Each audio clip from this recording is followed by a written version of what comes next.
Quelle était la fortune de Brigitte Bardot? Brigitte Bardot est décédée à 91 ans. Icône absolue du cinéma français, sex symbole mondial et visage de Marianne.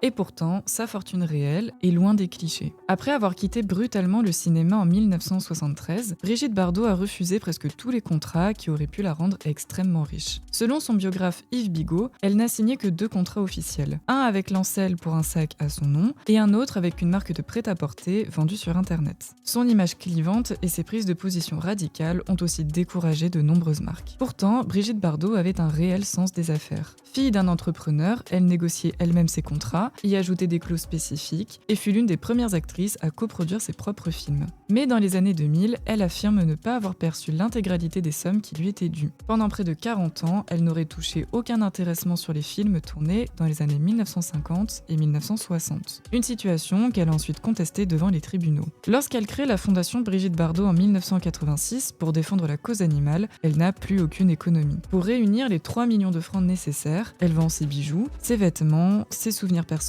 ses robes, ses chapeaux et même certains objets emblématiques de sa vie. Elle ira jusqu'à hypothéquer la Madrague, sa maison mythique de Saint-Tropez. Brigitte Bardot revendiquait un mode de vie simple. Elle affirmait ne pas aimer le luxe, vivre sans personnel, sans bateau, privilégiant le confort à l'opulence. Son patrimoine principal reste immobilier. La Madrague, qu'elle aurait acheté 24 millions d'anciens francs, soit 450 000 € environ, en 1958, a pris une valeur considérable et inestimable au fil des décennies. Elle possédait également une autre villa sur les hauteurs de Saint-Tropez, ainsi qu'une villa à Cannes de 450 m² avec vue sur les montagnes de l'Estérel, vendue en 2020 pour 6 millions d'euros. Avant sa mort, Brigitte Bardot a soigneusement organisé sa succession. L'essentiel de ses biens, de ses droits d'auteur et de ses actifs a été destiné à la fondation Brigitte Bardot. Son fils unique, Nicolas Jacques Charrier, ne devrait percevoir que la part légale prévue par la loi. Pas grand-chose sans doute, selon son biographe.